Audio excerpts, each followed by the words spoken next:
En este programa nos acompaña Ángel Esteban Monge, docente, escritor y crítico teatral, profesor de lengua castellana y literatura, licenciado en Filología Hispánica y en Filosofía y diplomado en Magisterio. Ha colaborado como articulista durante varios años en La Opinión de Zamora.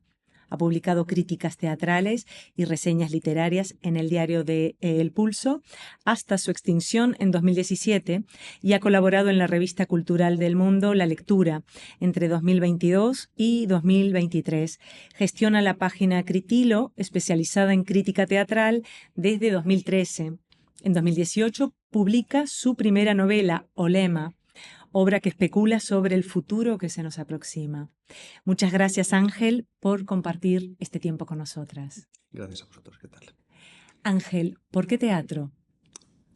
Bueno, yo vengo de Zamora, entonces empecé muy tarde a ir al teatro con frecuencia, hasta que más bien me introduje a partir del cine, porque es a lo que podía ir en una ciudad de provincias, y fue después en Madrid ya, cuando, pues aparte de que yo he estudiado literatura, entonces fue el momento, pero ya fue con 27 años más o menos, cuando ya empecé a ir con frecuencia al teatro, hasta, hasta que no vine a Madrid nada. O sea, no nada, pero vamos, que muy poco.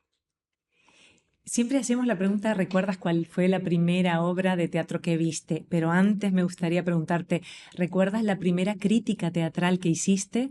Sí, la primera crítica fue Maribel, la extraña familia, de Miura, un, creo que en agosto del 2013, pues esa fue la que decidí que iba a ser la primera obra sobre la que realizar una crítica que después se iba a publicar en el diario El Pulso, que es en el que empecé a escribir. ¿La incluiste en Critilo también? Sí, luego todas esas críticas que fueron apareciendo en el diario El Pulso ya las fue incluyendo todas en critilo.com, que es donde está todo lo que, Todas las temporadas, todas las ¿no? temporadas, todo lo que he publicado está ordenado para, pues como un bagaje, un corpus Ujú. general de todo lo que he ido escribiendo durante estos años. Y Ángel, la primera obra que viste, ¿cuál? ¿La recuerdas? Yo recuerdo ir en Zamora a Luces de Bohemia, estaría estudiando COU en 1996 por ahí, y sí recuerdo ir con una tía mía a ver Luces de Bohemia, el teatro principal de Zamora. Y vamos, la tengo identificada, me acuerdo, pero claro, ya era un chico de 17 años, pero antes de eso, pues evidentemente alguna cosa infantil, con el instituto diría que poco, pero, pero básicamente recuerdo eso, sí. ¿Cómo surgió tu interés por la crítica teatral? Bueno, la crítica teatral yo llego más bien porque me dedicaba a hacer en el periódico La Opinión de Zamora, hacía artículos de opinión. Entonces, me dedicaba entonces a criticar cuestiones sociales en general y, y a partir, digamos, de ese impulso, por llamarlo de alguna manera, y a partir de conocer a ciertas personas aquí en Madrid, escritores, pues un colega mío que me comentó que podía escribir crítica teatral en el diario El Pulso donde él escribía, que tenía unos conocidos, bueno, de estos diarios digitales que ha habido tantos, que han nacido, que han desaparecido, que bueno, pero para ir practicando y formarme y afinar la mirada y estudiar, pues era un buen lugar. Luego ya desapareció. Yo, mientras tanto, había ido creando mi propia página y me fui, diría que, obsesionando con el teatro y la crítica teatral hasta el punto de hacer una dedicación completa a lo largo del año, sin apenas descanso y con muchísimo trabajo, mucha dedicación, mucha preparación y sobre todo intentando no cometer demasiados errores y centrarme sobre todo en aquello que puedo dominar un poco más, puesto que la crítica teatral es muy problemática, porque tienes que ocuparte de aspectos enormemente diversos, donde en general es difícil tener conocimiento, opinar sobre escenografía, iluminación, música, interpretación, dirección, texto y aspectos que tienen que ver con dramaturgia, etcétera. Eso es normalmente complicado. Estamos hablando de un tipo de arte que se hace en grupo y que tiene a un número de especialistas. Ejercer una crítica y una mirada de eso por separado y a su vez en conjunto, pues es muy complicado. Entonces, es mejor centrarse en lo que se conoce algo, aunque sea desde fuera, que intentar abarcarlo todo. Entonces, en estos últimos años me he dedicado básicamente a eso, a intentar estudiar, conocer, aprender mucho. Además de la formación, también el recorrido, ¿no? La experiencia que también se da. ¿Qué otros elementos crees necesarios para hacer una crítica? Un crítico. Desde mi punto de vista, o al menos en lo que yo más me fijo, yo me fijo sobre todo en la cuestión de las ideas. La cuestión de las ideas que se plasman en las obras de teatro. Evidentemente, teniendo en cuenta que es un arte y que debe cumplir con todos unos procedimientos formales. Me interesa claramente la forma, y hace tiempo la cuestión formal era lo que más me interesaba, pero ahora mismo eh, creo que faltan ideas y por lo tanto el estudio filosófico, y me dedico sobre todo a estudiar filosofía, creo que es algo que es lo más pertinente, porque, bueno, se busca en el teatro contemporáneo llamar mucho la atención porque hay medios para ello, desde el punto de vista escénico, pero yo veo que hay carencia de ideas. Esto pasa mucho también en el arte en general, el arte conceptual. Al final lo vemos precisamente en el arte contemporáneo en los museos. Hay muchas obras que son verdaderamente vacuas. Hoy venía en la prensa los 6 millones, creo que ha costado el famoso plátano que un artista pegó con cinta americana en la pared. Sí. A lo mejor no es el ejemplo más significativo, es llamativo, pero vemos otras obras así. También ocurre eso en el teatro. Llamar demasiado la atención, pero sobre la casi nada.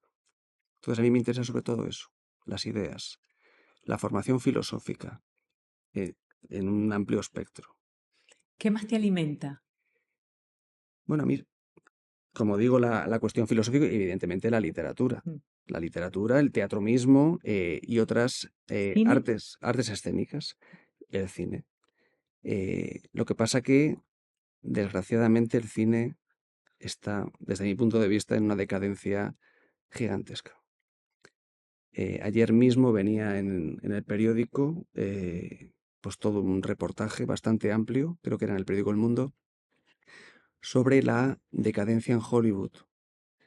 Los estudios habían bajado las horas de grabación, se estaba despidiendo a todo tipo de personal porque han quemado el cine y las series también han contribuido a eso, a que todo va a una enorme velocidad y podemos comparar el cine de los últimos 10, 20 años con el de los años 70, por ejemplo, que puede ser quizás la última gran década del cine, pero a su vez lo podemos comparar con la literatura, también de los años 70, por ejemplo, con la novela.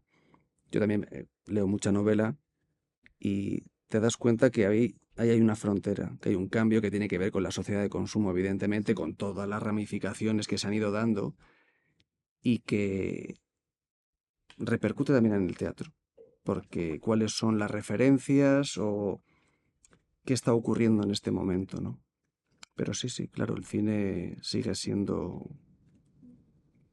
De todas formas, a mí en los últimos tiempos también me está interesando mucho, porque me provoca ya un morbo, que es la batalla cultural. La batalla cultural que se está dando en los últimos años en el mundo y me parece divertido. Me parece divertido cómo nos entretenemos con todo tipo de aspectos de pues, la identidad de género, el lenguaje, todo tipo de visiones de sexuales o morales, mientras ocurren hechos catastróficos como guerras, invasiones, movimientos que tienen que ver enormemente con la economía, con la energía, con la minería o lo que sea, Mm. y estamos aquí entreteniéndonos cuando cualquiera puede sospechar que estamos en una decadencia muy profunda de un mundo que yo realmente soy pesimista. Y creo que el teatro, pues, está reflejando más el tema de las batallas culturales, el teatro de la gente joven, que aspectos muchísimo más profundos, controvertidos, complejos y que no tienen una fácil solución y que nos someten a las contradicciones. A mí me interesa ver contradicciones en el teatro y que los autores y las autoras se queden también estupefactos ante la incapacidad para transmitir verdades. Y lo que ocurre es lo contrario, que intentan transmitirte verdades reveladas y yo intento pues indagar, estudiar, buscar todo tipo de, sobre todo en los libros, quiero decir, ensayos de todo tipo para intentar dar una respuesta crítica a todos esos discursos que nos intentan trasladar de el púlpito del teatro. Nos metemos ahora en el proceso, escribir una crítica teatral.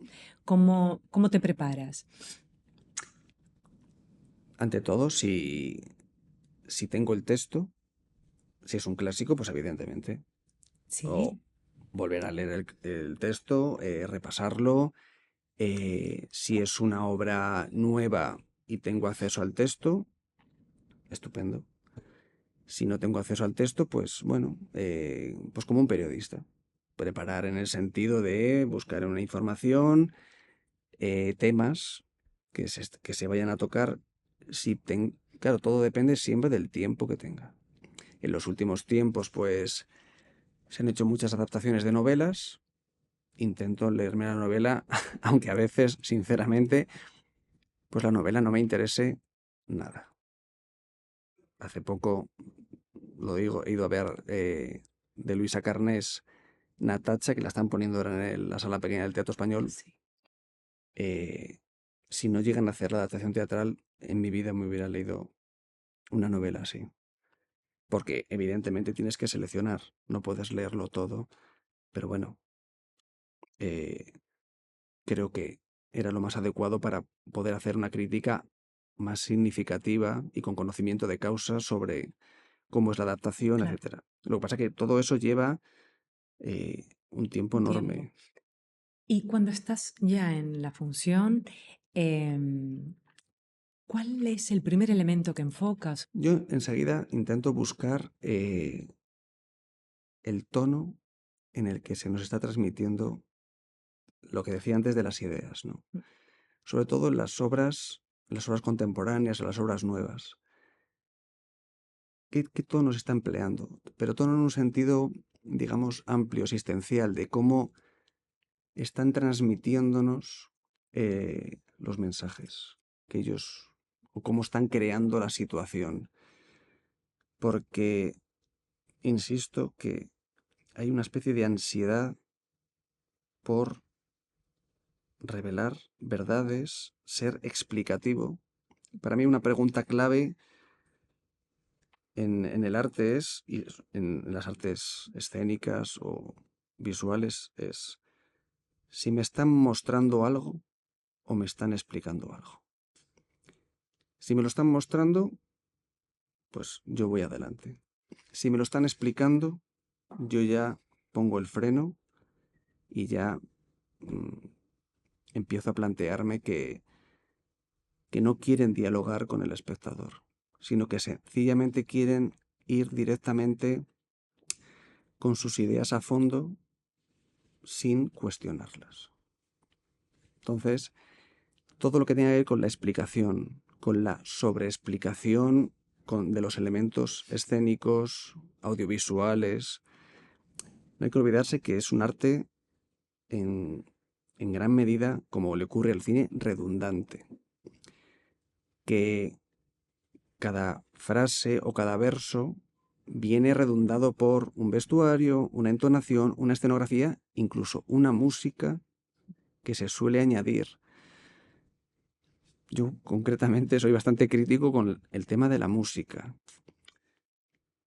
A veces creo que es totalmente innecesaria. O sea, que valoro mucho a los compositores y cómo se incluye muchas veces la música en el teatro, pero cuando está para remarcar sensaciones y dirigir demasiado al espectador, creo que ahí es un mal uso de la música y creo que se abusa.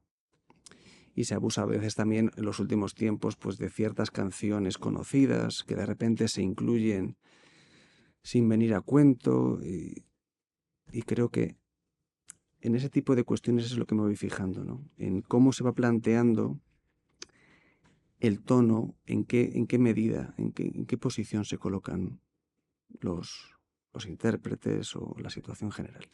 ¿Eres de tomar notas en la oscuridad? No, yo nunca he tomado notas.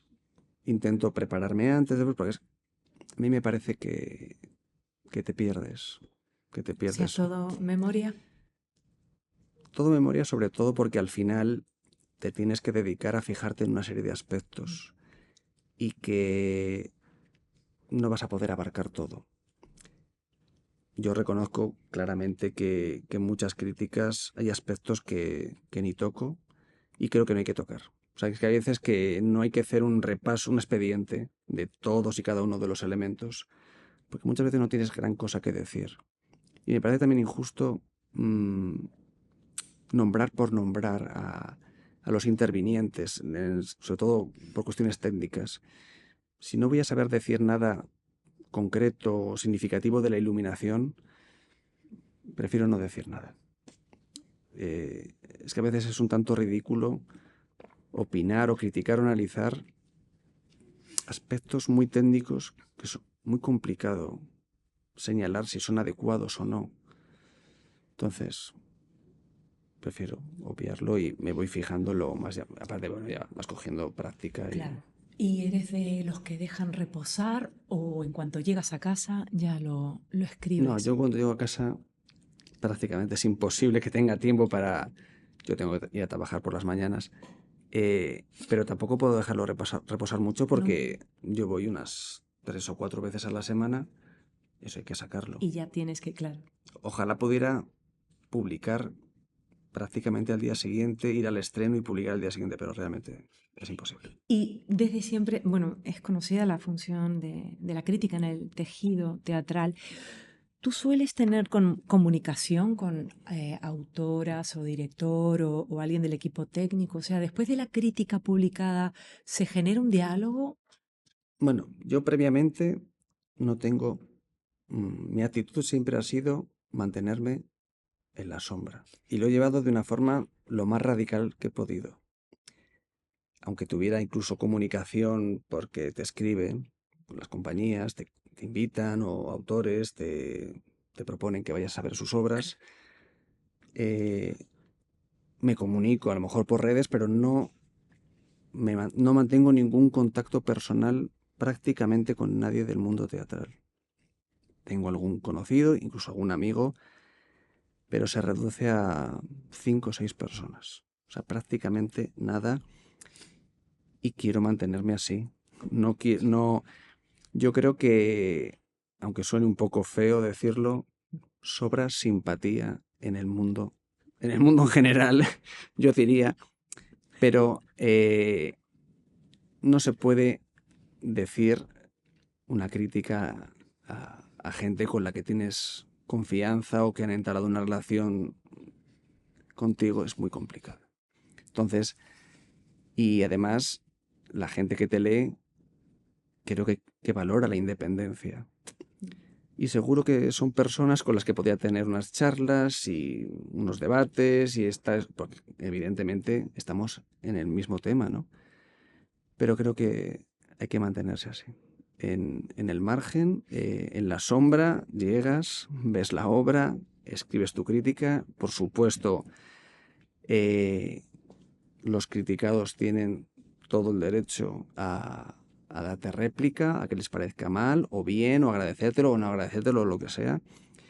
Ojalá lo hicieran más, me encantaría, pero la verdad es que tampoco hay mucha réplica. Sobre la cara, la imagen que hablábamos antes, Juan Antonio Vizcaíno, en una reseña de Acotaciones, número 36 del 2016, escribe: la frecuencia con la que los críticos se refugiaban tras los seudónimos para esquivar los ataques hacia ellos dirigidos, de la misma forma que los toreros se valen de los burladeros para evitar las cornadas del toro. Aquí estamos en el siglo XIX, por ejemplo, Larra con el nombre Fígaro, Leopoldo, Alas con Clarín. Como crítico, ¿tú has vivido alguna anécdota desde lo público o desde el equipo artístico que puedas compartir? Yo realmente, precisamente porque me mantengo en la sombra, eh, no he tenido, sí tú, lo único que he tenido, me honra la verdad, eh, cuando estaba en el mundo, sí que hubo una llamada de un dramaturgo para quejarse, lo cual me llenó de orgullo realmente.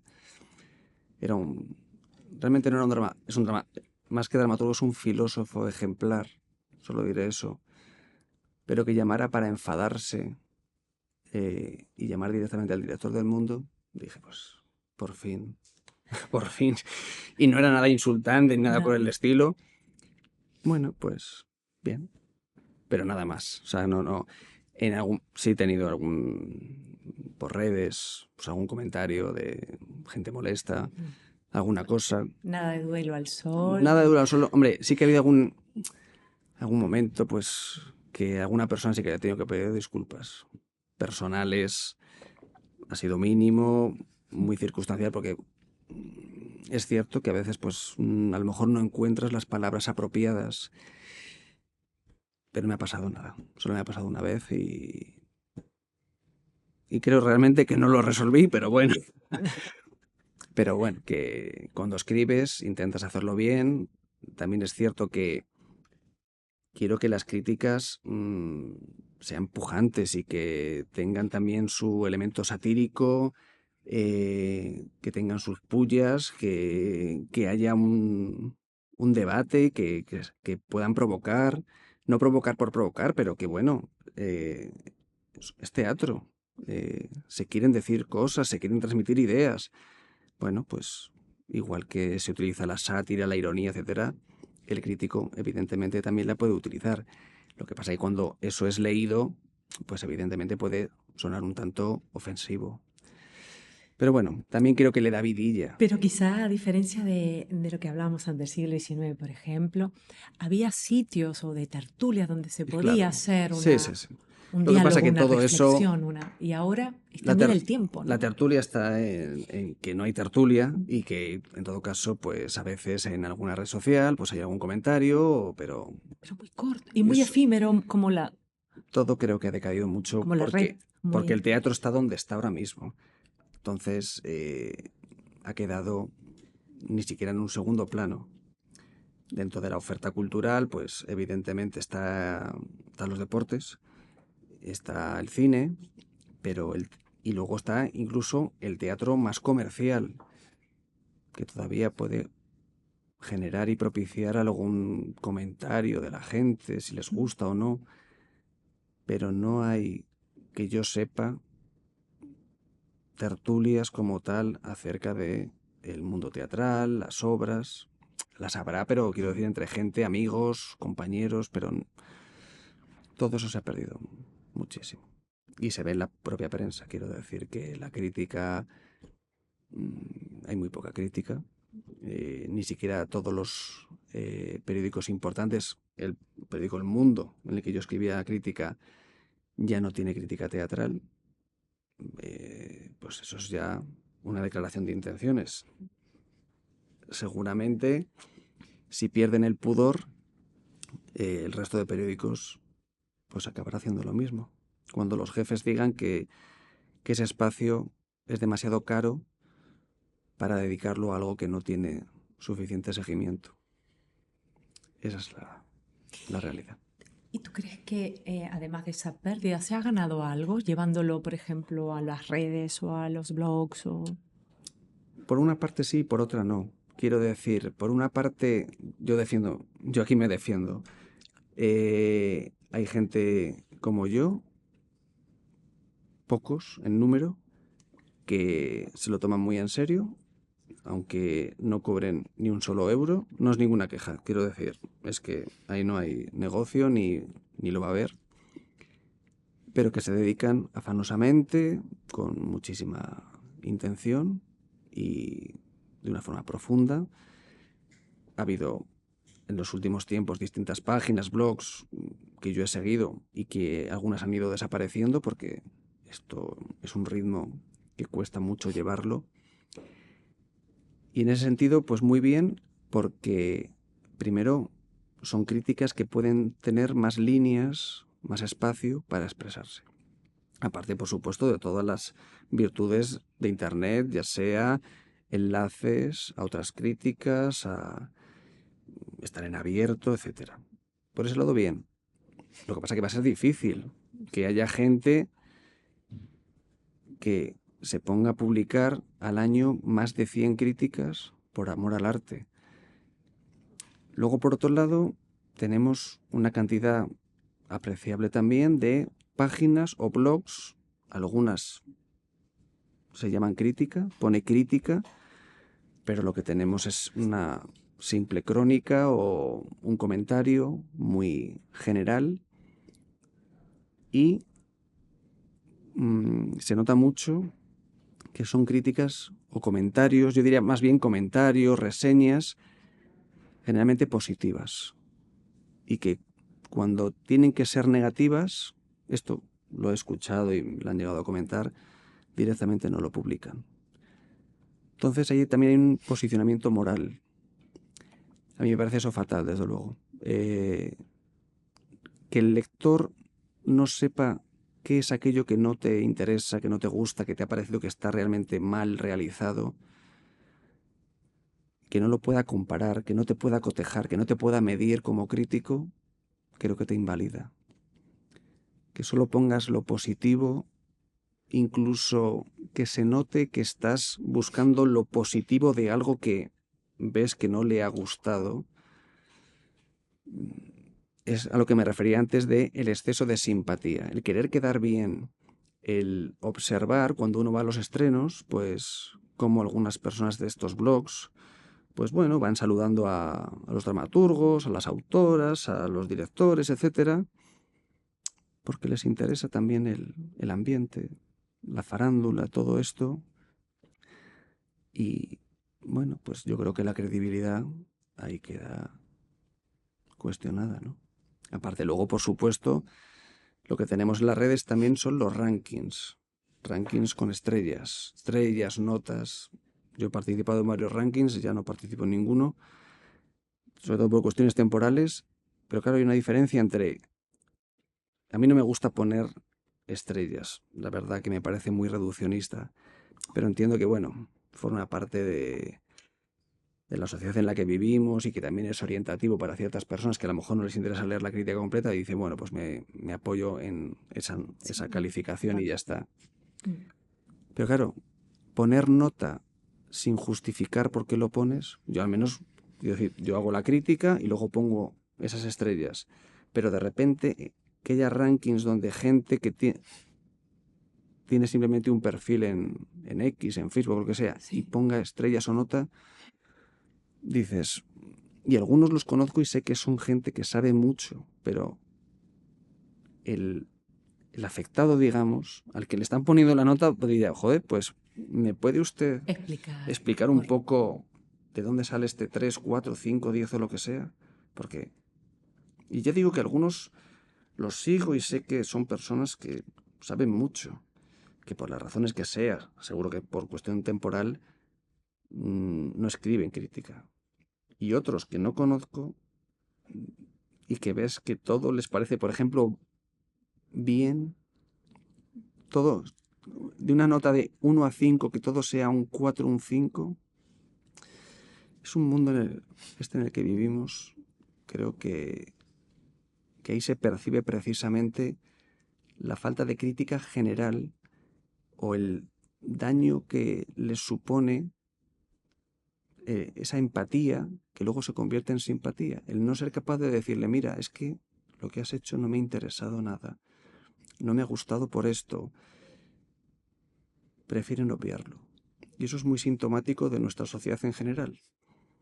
No decirle, claro, yo soy profesor.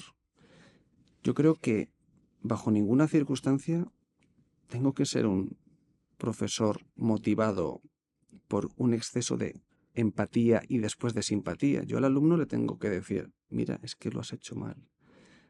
Aunque luego vengan las familias y todo esto, te digan, súbale la nota porque sí. Eso es una infantilización. Y también está habiendo infantilización en el mundo teatral en este sentido, y es muy responsable las redes. Toda esta cla tuitera de gente que está ahí, venga a decir qué maravilla, qué bien, todo está estupendo, esta actriz, este actor, y venga, y la televisión después. Dices, pero ¿a quién queréis engañar?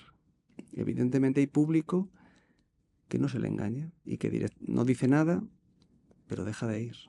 Habría que pensar también en todo el público que con el tiempo deja de ir a ciertas salas porque están cansados de que les engañen, ¿no? De que les digan que todo está maravilloso y todo es estupendo, pero luego dicen, pues no me lo parece, ¿no? Y en ese sentido, esa es la función de la crítica. Tener que hacer el amargo trabajo de decir, esto no está mal y esto está fatal. En un artículo para Primer Acto, en 2017, escribiste que la crítica teatral, más que nunca, debe mantener ese hálito intelectual que supone ampliar la visión de las obras en escena. En tu opinión, ¿en qué momento se encuentra la crítica teatral y cómo es el futuro? ¿Cómo ves ese futuro? Bueno, la crítica teatral va a dejar de ser, ya está dejando de ser, una profesión. En la actualidad quedan muy pocos críticos teatrales a los que se les pague, que esto no quiere decir que vivan de la crítica teatral, no que yo sepa, no queda ya nadie que viva de la crítica teatral, aunque hasta hace no muchos años hemos tenido a unos críticos relevantes, muy importantes.